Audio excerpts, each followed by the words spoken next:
안녕하세요. 만약에 채널에 오신 것을 환영합니다. 살면서 우리는 주위에서 사기를 당했다는 이야기를 많이 들으면서 자랐다. 어린 나에게 부모님은 라디오를 틀어놓은 것처럼 차 조심, 길 조심을 얘기했다면 나이를 먹은 지금은 보증 서면 안 된다. 절대 안 된다. 그렇게 얘기한다. 하다못해 당신이 배 아파 낳은 형제들끼리도 보증은 서지 말라고 한다. 도대체 보증이 뭐길래? 하지만 그럴 것이 부모님들은 불법 다단계가 판치던 시대와 철순의 아빠가 보증을 서면서 철순의 집이 풍비박산나는 것을 눈으로 보고 직접 겪은 세대이다. 그리고 우리는 건국 이래 최대의 게이트인 조이팔 사건을 잘 알고 있다. 대출 보증 선 사람도 다단계를 소개한 사람도 사기를 직접 당한 사람도 그리고 그 가족들까지도 모두가 풍비박산나게 만든 사건자가 모두 이루어진 범죄다. 2016년 마스터, 2017년 쇠파리, 2017년 꾼이라는 영화에서도 봤고 PD수첩 그것이 알고 싶다 등 대표적인 시사다큐 채널에서도 무수히 봐왔다. 경찰 추산 피해 5조 원, 피해자 추산 8조 원으로 7만여 명의 피해자가 발생하고 그중 30여 명은 극단적인 선택을 한 피해자로 기록된다. 검경 유착 의혹이 더해지고 사실로 밝혀지면서 더욱이 피해자들의 울분을 샀던 사건이다. 한 시대를 기망하고 한 국가를 떠들썩하게 했던 그놈 조이파리는 과연 어떤 놈이고 무슨 사기를 쳤냐? 1958년 3월 15일생 경북 영천 출신의 초졸아니 국졸의 가방끈 짧은 놈이다. 예수님을 거울 삼아 3년 만에 부활했다는 특이사항 있음. 사건의 해석은 간단하다. 피해자들로 하여금 투자금을 받아 의료기기 임대업으로 투자금의 5%를 매달 수익으로 돌려주는 시스템이라고 하지만 실상은 카드깡 돌려막기식인 투자금으로 수익을 주는 방식이다. 1,000만 원을 투자하면 50만 원씩 20번을 수익금으로 주면 끝인데라고 생각을 하겠지만 조이파리는 초졸답지 않게 똑똑했다. 개생키. 야, 이 개새끼야! 공부는 지지리도 못하는 시키가 사람의 심리는 정확히 알고 있었던 것이다. 수익금을 2번, 3번 지급받은 순간 사람들은 부에 대한 갈망이 터져 나올 것이라 짐작했고 그것은 정확했다. 결국 수익금으로 받은 돈들도 재투자가 들어온다는 조이팔의 생각이 적중했다.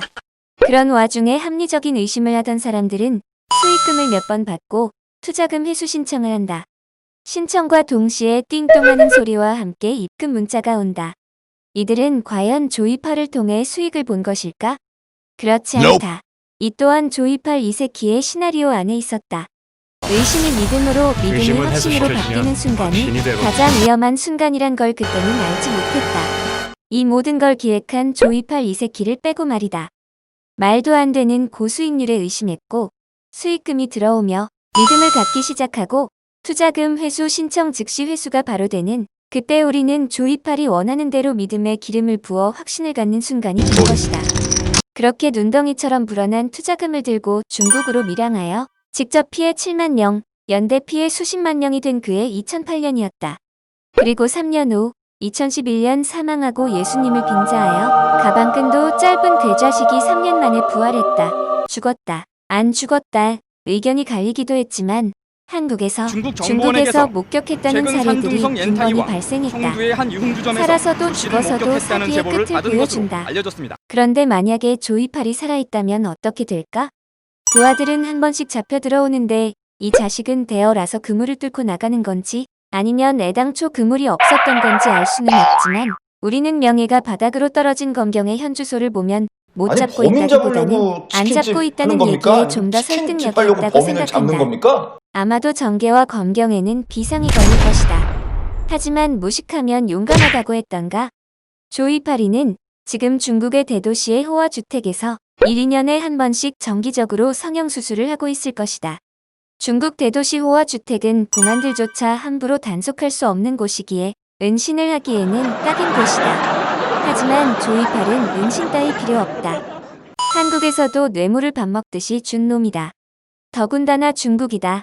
뇌물을 공공연히 요구하는 공안들은 이 자식의 철저한 세터트가 되어 지으라면 짓고 물라면 물고 있을 것이다. 유전사기 신이란 말은 중국이란 나라에 너무 잘 어울리는 말이죠.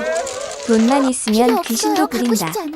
돈으로 장례식을 조작하고 공안들을 손바닥에 올려놓고 쥐락펴락하며 밤낮 가리지 않고 향락을 즐기고 왕처럼 대우받고 살고 있다.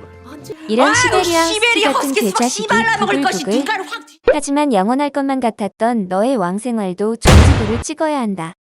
너무나도 유명했던 너의 사건을 중국 정부는 모를까?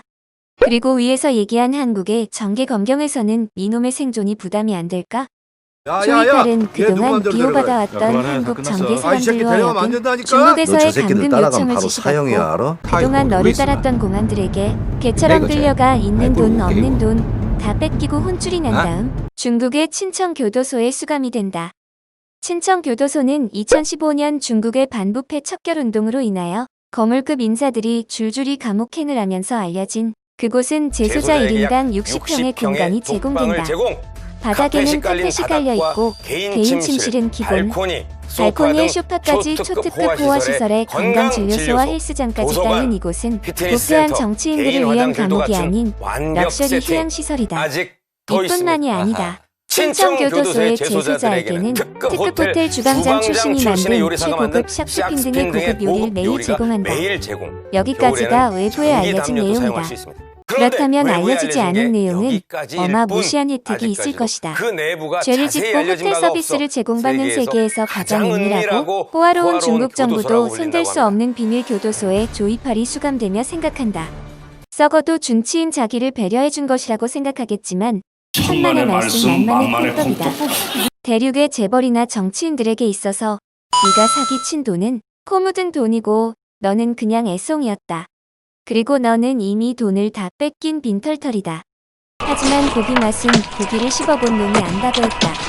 호화 생활을 해본 놈이 제일 잘 안다는 논리로 조이팔은 중국판 검털들의 수발 도움으로 남은 인생을 모두 쏟아부으며 오늘도 하루를 버티고 있을 것이다. 장례식쇼를 하면 더욱 자유로울 거라고 생각했던 너의 착각은 네 발의 족쇄가 되어 이젠 무슨 일이 생겨도 너를 기억해줄 사람이 없다. 수많은 피해자들의 무게가 그리 가벼울 거라 생각했나? 이제부터는 살아서도 죽어서도 영원히 고통받기를 바라며 영상 여기서 마치겠습니다. 피해자들처럼 나는 사기꾼 조이팔이가 잘 먹고 잘 사는 꼴을 보고 싶지 않다. 오늘도 내 맘대로 생각하고 내 맘대로 추측하고 내 맘대로 편집하고 내 맘대로 하는 만약의 TV 시청해주셔서 감사드립니다.